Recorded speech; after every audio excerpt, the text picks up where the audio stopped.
अस्सलाम वालेकुम students, concept clear now के प्लेटफॉर्म से मैं हूं ज़ाहिद इकबाल, आपको अपने चैनल पे वेलकम करता हूं। उम्मीद है आप सब हमेशा की तरह खैरियत से होंगे, अपनी स्टडी को टाइम दे रहे होंगे और लाइफ को एंजॉय कर रहे होंगे। हमारा आज का टॉपिक है summary chapter number 2। Chapter number 2 में हमने अभी तक जो कुछ पढ़ा है उस सब को एक समरी की सूरत में हम एक दफ़ा रिवाइज करेंगे, ताकि हमारी एक तो रिवीजन भी हो जाए और दूसरा कोई चीज़ अगर रह गई है, मिस हो गई है, तो दोबारा हम उसको समझ लें। वीडियो का बाकायदा आगाज़ करने से पहले हमेशा की तरह आप सब भाइयों से, दोस्तों से रिक्वेस्ट है, चैनल को सब्सक्राइब करें। स्पेशली न्यू कमर्स चैनल को लाजमी सब्सक्राइब करें, वीडियो को वॉच लाइक करें, दोस्तों के साथ शेयर करें और बेल आइकॉन को लाजमी प्रेस करें, ताकि मेरी नए आने वाली नोटिफिकेशन, नए आने वाली वीडियो टॉपिक टाइमली आपको मिल सके और आपका टाइम ज़ाया ना हो। चैप्टर 2 का नाम था काइनेमैटिक्स। इसमें हमने सबसे पहले पढ़ा पोजीशन। किसी भी चीज़ की जो पोजीशन होती है उसको हम कैसे फाइंड करते हैं।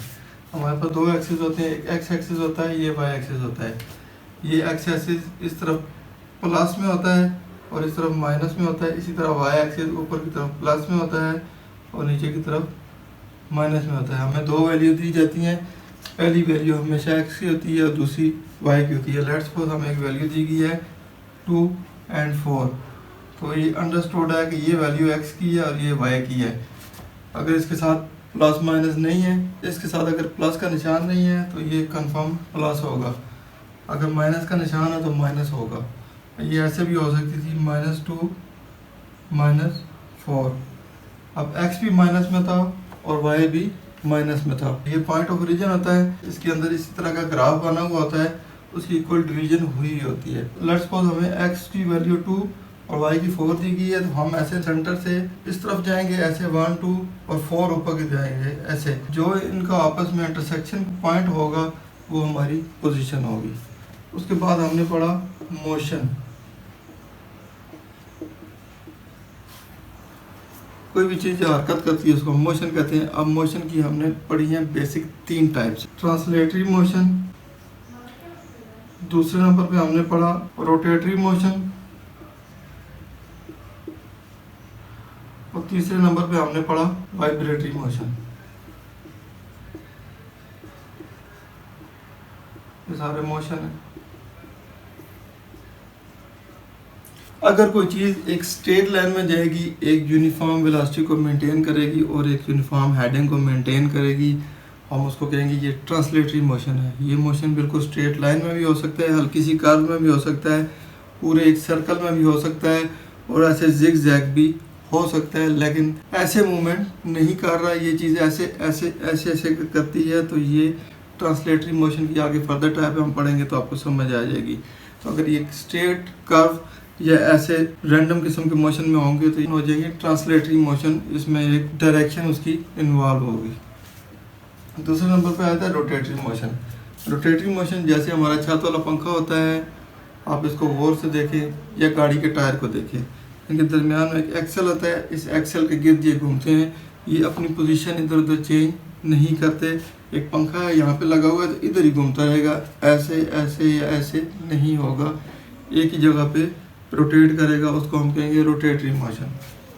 तीसरे नंबर पे आता है वाइब्रेटरी मोशन, इसको वेव मोशन भी कहते हैं, वाइब्रेटरी या वेव भी कह सकते हैं। इसमें क्या होता है, एक मेन पॉइंट के गिर्द आपकी मूवमेंट हो रही होती है, जिसकी मिसाल ये बच्चे पींग वगैरह जो झूलते हैं ना, ये पींग की एक मिसाल है। एक बच्चा है, पींग के ऊपर बैठता है, झूले के ऊपर बैठता है, झूला ऐसे पीछे जाता है फिर आगे की तरफ जाता है, पीछे जाता है फिर आगे की तरफ जाता है। दरमियान में एक पॉइंट को ये टच कर रहा होता है, ये झूला ऐसे आता है, फिर यहाँ से इधर आता है, फिर यहाँ से इधर आता है, ऐसे मूव करता है, फिर ऐसे मूव करता है। ये दरमियान में एक पॉइंट है जिसको बार बार ये टच करके जा रहा है, ये इसकी मेन पोजीशन है। जब कोई चीज़ अपनी मेन पोजीशन के गिर्द बार बार मूवमेंट करेगी उसको हम कहेंगे वाइब्रेटरी मोशन या वेव मोशन। टर्निंग फॉर्क है, उसको हम ऐसे प्रेस करते हैं, वो ऐसे मोशन करता है। सिंपल पेंडुलम है, वो भी ऐसे ही मूवमेंट करता है। ये पिंग होगी, ये तीनों इस चीज़ की मिसाल होगी। जो ट्रांसलेटरी मोशन है मैं पहले ही बता चुका हूँ, इसकी आगे फर्दर 3 टाइप्स हैं। पहली टाइप कौन सी है, ये है रेक्टिलिनियर मोशन। पहले मैं बता चुका हूँ ट्रांसलेटरी मोशन वो होते हैं जो एक लाइन में जा रहे होते हैं, एक डायरेक्शन में जा रहे होते हैं। ऐसी मूवमेंट जो बिल्कुल स्ट्रेट लाइन की सूरत में हो उसको हम कहेंगे रेक्टिलिनियर मोशन, जिसकी मिसाल है आप एक गन से फायर करते हैं, एक बुलेट फायर करते हैं तो बुलेट ऐसे या ऐसे नहीं जाती या ऐसे नहीं जाती, वो बुलेट बिल्कुल सीधी जाती है, एक स्ट्रेट पाथ को फॉलो करती है, उसको हम कहेंगे कि ये रेक्टिलिनियर मोशन है। उसके बाद आया था दूसरे नंबर पे सर्कुलेटरी मोशन। अब सर्कुलेटरी मोशन और रोटेटरी मोशन में फ़र्क आपको बताता चलूँ कि रोटेटरी मोशन बता चुका हूँ कि एक पंखा था, एक ही जगह पे घूम रहा था अपने एक्सल के गिर्द, उसने अपनी लोकेशन चेंज नहीं की, अपनी पोजीशन चेंज नहीं की। लेकिन एक गाड़ी है ऐसे एक स्ट्रेट पाथ में आ रही थी, आके उसने ऐसे एक टर्निंग ले ली। अब ये देखें ये पूरी एक टर्निंग इसने ली है, एक सर्कुलर पाथ में इसने टर्निंग ली है, पूरी की पूरी बॉडी मूव की है और उसने अपनी लोकेशन चेंज की है। पंखा था अपनी जगह पे खड़ा था, ये क्या हुआ, इसने पूरी की पूरी बॉडी ने अपनी मूवमेंट चेंज की। ये बच्चों वाला झूला होता है, अक्सर आपने देखा होगा, ऐसे झूला होता है, बच्चे ऐसे इसके साथ चेयर लगी होती बैठे होते हैं, वो ऐसे रोटेट कर रहा होता है। उसमें क्या होता है, ये व्हील जो सा होता है अपने एक्सल के गिर्द घूम रहा होता है, ये रोटेटरी मोशन है। ये जो बच्चे हैं, ये बच्चे देखिए पूरी लोकेशन अपनी चेंज कर रहे हैं, पोजीशन चेंज कर रहे हैं, बार बार ऊपर नीचे जा रहे हैं, तो ये सर्कुलेटरी मोशन होगा। बच्चों का मोशन सर्कुलेटरी है और व्हील का मोशन रोटेटरी है, जो ऐसे आई और पूरा चक्कर लगाया। यहाँ तक ये मोशन रेक्टिलिनियर था, इससे आगे सर्कुलर हो गया, इसने एक सर्कल की सूरत में अपनी मूवमेंट चेंज कर दी। तीसरे नंबर पे आता है रैंडम मोशन। अब रैंडम किस चीज़ को कहते हैं, जो चीज़ अनएक्सपेक्टेड हो, जिसका कोई पता ही ना हो।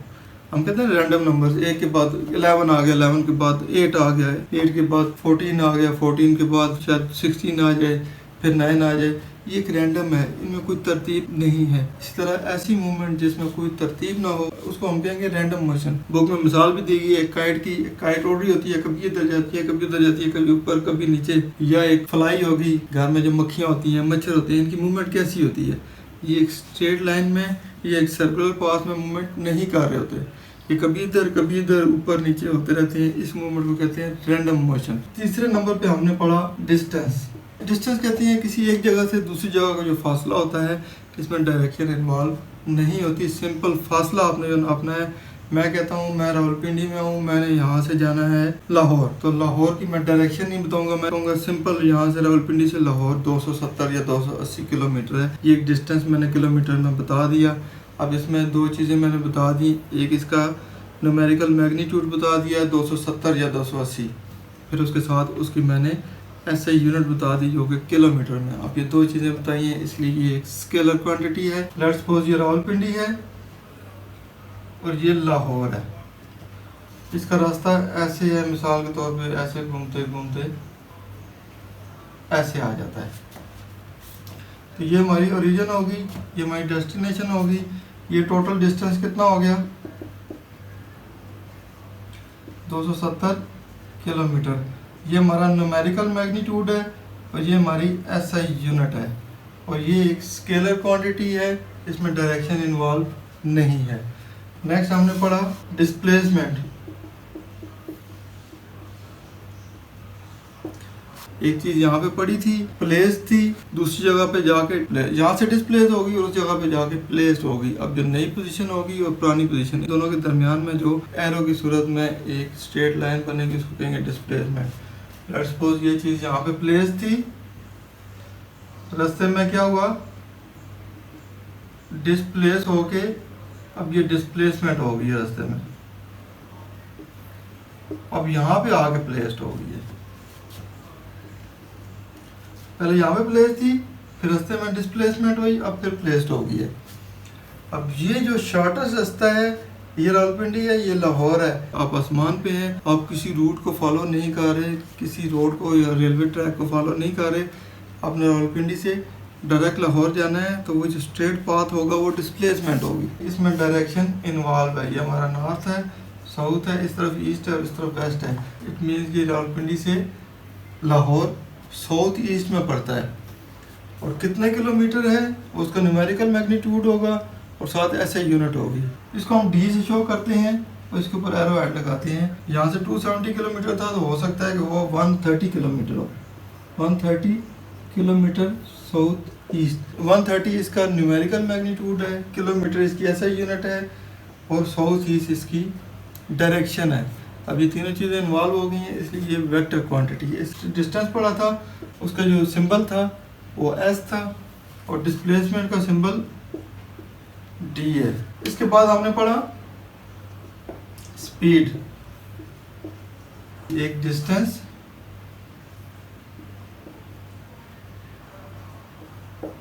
और डिस्प्लेसमेंट, ये दो चीज़ों को आपने ध्यान में रखना है। आगे जितनी भी चीज़ें होंगी इन दोनों पे डिपेंड कर रही होंगी, इन दोनों के गिर्द घूम रही होंगी। अब जब हम स्पीड की बात करेंगे तो हम डिस्टेंस के हिसाब से बात करेंगे, डिस्प्लेसमेंट को इन्वॉल्व नहीं करेंगे। यूनिट टाइम में जितना डिस्टेंस तय किया वो हमारी स्पीड हो जाएगी। यही मिसाल लेते हैं कि रावलपिंडी से लाहौर गए या लाहौर से रावलपिंडी आए और ये 280 किलोमीटर का फासला था। इसमें जो टाइम कंज्यूम किया वो 3 घंटे थे। एक डिस्टेंस हो गया और दूसरा टाइम हो गया। स्पीड को हम सिंपल v से शो करते हैं और उसका फार्मूला क्या है, v = s/t। अब s हमारे पास क्या है, डिस्टेंस है, t क्या है, टाइम है। इसको हम ऐसे इजीली निकाल सकते हैं कि डिस्टेंस था हमारा 280 और टाइम था 3 आवर्स। 280 को जब हम 3 से डिवाइड करेंगे तो हमारी स्पीड निकल आएगी 93.33 kilometre per hour. Kilometre distance को शो करेंगे और आवर टाइम को शो करेगा। इसके बाद हमने पढ़ा वेलोसिटी, ये भी v से ही होता है और इसके ऊपर एरो हेड होता है। v = d/t। जो हमारी डिस्प्लेसमेंट होती है, मैंने बताया था कि ये दो चीज़ों के हमारे जो टॉपिक्स हैं घूमेंगे। पहला डिस्टेंस था जो हमारी स्पीड में इन्वॉल्व हुआ, अब डिस्प्लेसमेंट हमारी वेलोसिटी में इन्वॉल्व हो। यूनिट टाइम में आपकी जितनी डिस्प्लेसमेंट थी उसको वेलोसिटी कहते हैं। हमने यूनिट टाइम में जितना डिस्टेंस तय किया वो हमारी स्पीड थी, और यूनिट टाइम में हमने जितनी डिस्प्लेसमेंट तय की वो हमारी वेलोसिटी थी। और वेलोसिटी में चूंकि डायरेक्शन इन्वॉल्व है इसलिए ये एक वेक्टर क्वांटिटी होगी।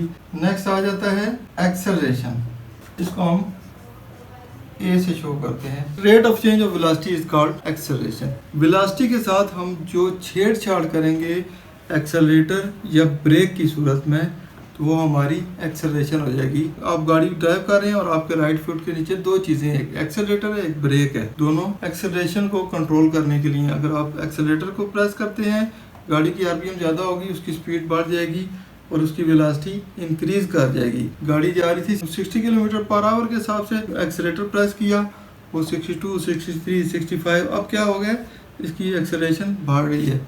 अगर वही गाड़ी 60 की स्पीड से जा रही है, आगे कोई बंदा आ जाता है, कोई तरह की चीज़ आ जाती है, तो आप ब्रेक को प्रेस करेंगे तो आपकी वेलोसिटी डिक्रीज हो जाएगी। जब वेलोसिटी डिक्रीज होगी इट मीन कि वो भी एक एक्सेलरेशन है। तो acceleration rate of change of velocity है।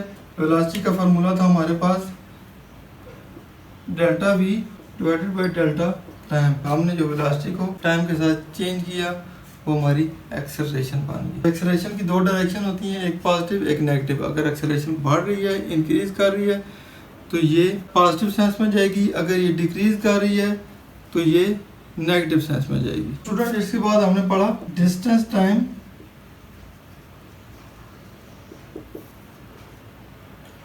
ग्राफ।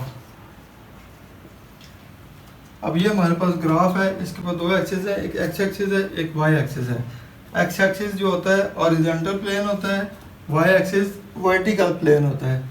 अब हमेशा हॉरिजॉन्टल प्लेन के ऊपर हम टाइम को ही शो करते हैं, तो वो डिस्टेंस टाइम ग्राफ है या स्पीड टाइम ग्राफ है, दोनों में टाइम ऐसे हॉरिजॉन्टल प्लेन पे होगा, एक्स एक्सिस पे होगा। और इस तरह जो वर्टिकल प्लेन है, वाई एक्सिस है, इसके ऊपर जो चीज़ चेंज हो रही है, टाइम तो देखिए कंटिन्यू चलता रहेगा। आप कोई काम करें या ना करें, आपका टाइम चलता रहता है। आप सोए रहें, आप कोई काम कर रहे हो या आप वैसे बैठे हुए हो, आपका टाइम चलता रहेगा। लेकिन आपने जो डिस्प्लेसमेंट की है वो कम ज़्यादा होती है। आप डिस्प्लेसमेंट कर रहे हैं, नहीं कर रहे हैं, ज़्यादा कर रहे हैं, थोड़ी कर रहे हैं, वो आपकी चेंज होती है। तो जो चीज़ चेंज होती है ऊपर की तरफ लिखते हैं, और जो चीज़ कंटिन्यू एक तरतीब से चलती है उसको हम नीचे की लिखते हैं। क्योंकि कंटिन्यू एक प्रोसेस है जो रुकता नहीं है, उसको हम एक्स एक्सिस पे रखेंगे। यहाँ पे हम रखेंगे डिस्टेंस को। टाइम 10-10 मिनट के हिसाब से हमने इक्वल डिवीजन की हुई है। ये 100 मिनट तक टाइम मैंने काउंट किया हुआ है। पहले 10 मिनट में यहाँ पे पहुँचता है, फिर यहाँ पे कम ज़्यादा होता है। जो यहाँ पे पोजीशन होगी और वहाँ पे मिनट का हिसाब होगा, उसको हम आपस में यहाँ पे कोरिलेट करेंगे। इंटरसेक्शन पॉइंट पे एक डॉट बनेगा, एक डॉट यहाँ बनता है, यहाँ पे ऐसे ऐसे ये वैल्यू ऊपर नीचे भी हो सकती है। जो डॉट बनेंगे उसको एक लाइन की सूरत में हम शो कर देंगे। उस लाइन को कहते हैं ग्रेडियंट। डिस्टेंस और टाइम जब चेंज होंगे तो हमारी स्पीड निकलेगी। तो ये हमारा ग्रेडियंट जी उनसे ये स्पीड को शो कर रहा है। अगर ये बिल्कुल ऐसे स्ट्रेट लाइन में जाता है तो इट मीन्स कि ये यूनिफॉर्म स्पीड है। अगर ये ग्रेडियंट ऐसे जाके नीचे की तरफ होता है, इट मीन्स कि इसका डिस्टेंस कम हो रहा है, टाइम चल रहा है साथ, तो इसकी स्पीड कम हो रही है। अगर ये ऐसे जाके ऊपर की तरफ जाता है, टाइम थोड़ा कंज्यूम कर रहा है, डिस्टेंस ज़्यादा तय कर रहा है, इट मीन्स कि ये इसकी स्पीड इंक्रीज हो रही है, बढ़ रही है। उसके बाद हमने पढ़ा स्पीड टाइम ग्राफ। अब स्पीड टाइम में क्या होगा कि टाइम उसी तरह कांस्टेंट चल रहा है, उसको उधर रखेंगे, इस तरफ हम स्पीड को लिख देंगे। अब इस तरफ जो आपकी इंक्रीज हो रही है, स्पीड हो रही है, उससे टाइम हो रहा है। एक गाड़ी है, अगर टाइम के साथ साथ अपनी स्पीड को इंक्रीज कर रही है तो उसका ग्राफ ऐसे ऊपर की तरफ बनेगा। अगर वो टाइम के साथ साथ अपनी स्पीड को डिक्रीज कर रही है तो उसका ग्राफ नीचे की तरफ जाएगा। अगर वो एक कंटिन्यू स्पीड से जा रही है, एक कांस्टेंट स्पीड से जा रही है, तो उसका जो ग्रेडियंट है वो ऐसे बनेगा। तो यहाँ पे जब स्पीड को काउंट करेंगे तो यहाँ पे जो रिजल्टेंट निकलेगी वो एक्सेलरेशन निकलेगी। ए टाइम के साथ साथ आपकी स्पीड कांस्टेंट जा रही है तो आपकी एक्सेलरेशन कांस्टेंट है। अगर ये टाइम के साथ नीचे जा रहा है तो एक्सेलरेशन कम हो रही है, टाइम के साथ बढ़ रहा है तो एक्सेलरेशन बढ़ रही है। अगर आपकी एक्सेलरेशन कांस्टेंट है, इट मीन्स कि आप उसको एक्सेलरेट नहीं कर रहे, वो एक कांस्टेंट वेलोसिटी से जा रहा है आगे। अगर उसमें आप पॉजिटिव चेंज लाएंगे एक्सेलरेशन की तो इसकी स्पीड बढ़ जाएगी। अगर नेगेटिव लाएंगे, ब्रेक से अप्लाई करेंगे तो स्पीड कम हो जाएगी। हमने आखिर में पढ़ा area under slope of speed time graph. देखें ये जो ग्रेडियंट है एक स्लोप की सूरत में हमारे पास, ये स्लोप ऐसे भी हो सकती है और ऐसे भी हो सकती है। अब चूंकि इसने स्पीड के दरमियान इसने कुछ डिस्टेंस भी कवर किया है, तो ये जो एरिया होगा इसके नीचे, ये एरिया हमें डिस्टेंस बताएगा कि इसने इतनी स्पीड के दौरान कितना डिस्टेंस कवर किया है। डिस्टेंस नापने के लिए एरिया का जो फार्मूला क्या है, area is equal to length into width, ये एरिया का फार्मूला है। अब यहाँ पे हमारी लेंथ जो सी है टाइम की सूरत में मिलेगी हमें, और विड्थ मिलेगी हमें, ये स्पीड है। जो हमारी स्पीड होगी और जो टाइम होगा उसको हम जब मल्टीप्लाई करेंगे तो उस जगह का एरिया हमें हमारे पास निकल आएगा। वो एरिया क्या होगा, डिस्टेंस होगा। इस स्लोप के नीचे जो एरिया होता है डिस्टेंस को शो करता है कि इसने इतना डिस्टेंस कवर किया।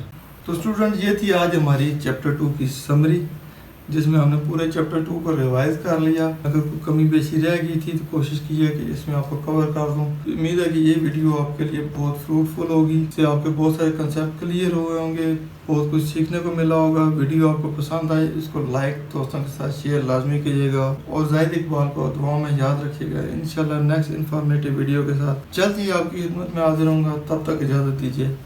अल्लाह हाफिज़।